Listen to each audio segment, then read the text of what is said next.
I'm Matt Steinberg. I'm Artistic Director and CEO of Outside Edge Theatre Company, which is the UK's only theatre company and participatory arts charity which is focused on addiction. We deliver free drama activities for people affected by addiction and also create theatre about issues related to addiction, so we're specialists in that area.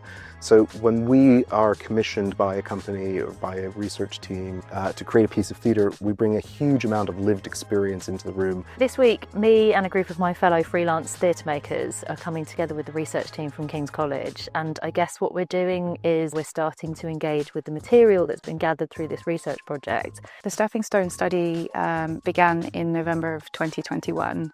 I led the Stepping Stone study, which was a qualitative longitudinal research study that was interested in investigating women who use drugs in pregnancy and are in treatment for drugs in pregnancy, their care pathways in different parts of the UK. This week is really exciting.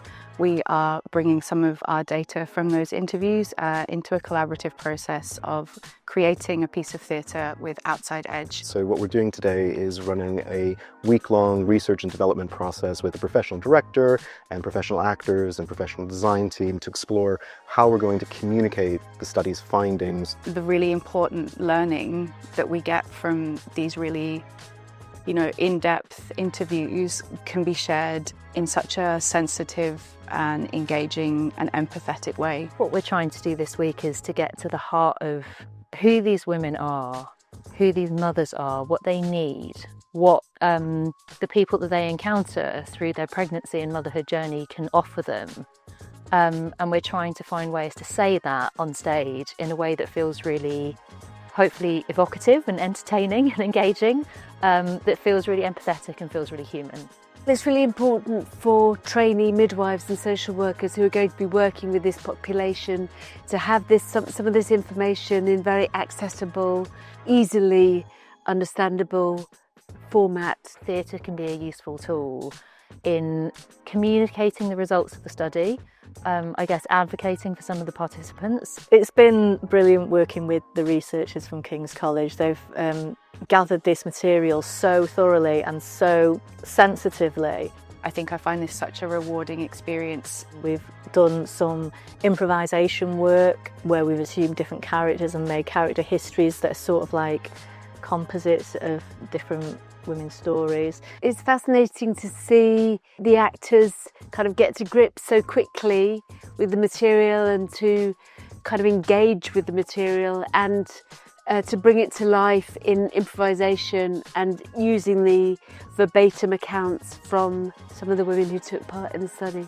And we've started working on a game as well, like a board game, because there's something that is so random about this as well, something that's so random about all external circumstances that hit you and you have to deal with, and that these women are having to deal with in their pregnancy, but also just what sort of professionals you come into contact with and their attitude to you and what difference that's going to make somebody's decision, how sort of disempowered you can be at times. So that the idea of a board game with that chance element and the randomness and the flipping of a coin felt really appropriate. It's a really kind of creative and exploratory environment, and everyone's having an absolute blast. There's an element of putting the material through different forms and seeing how it feels, and because again we have the researchers in the room, we get this very immediate feedback process. I think it's really nice to have somebody in the room with lived experience on one of these projects. It shows the attention to wanting to be truthful to these stories and make sure you sort of like are authentic. It's incredibly enriching both for the service users, so it can help change their lives as they start to engage in a more professional way with making theatre, and that is, fundamentally the thing I suppose that differentiates the type of work that Outside Edge makes from a lot of mainstream theatre companies. It's having that lived experience at the heart of everything that we do. By supporting Outside Edge Theatre Company through commissions and contracting us to make projects, you're also supporting our work with vulnerable adults. So any money that we earn on these projects goes to the delivery of our free drama activities for vulnerable adults in the community. So we are a social enterprise as much as we are a producing theatre company. So much more of this work should be being done. It feels really exciting to work on something that has such an incredibly clear and incredibly urgent social purpose. I'd love to see it on its feet. I think it could be such an engaging piece of work, and I think there's so many different versions of it that could work as well. It's really interesting to see how it all develop in the end, and I just want as many people as possible to see it.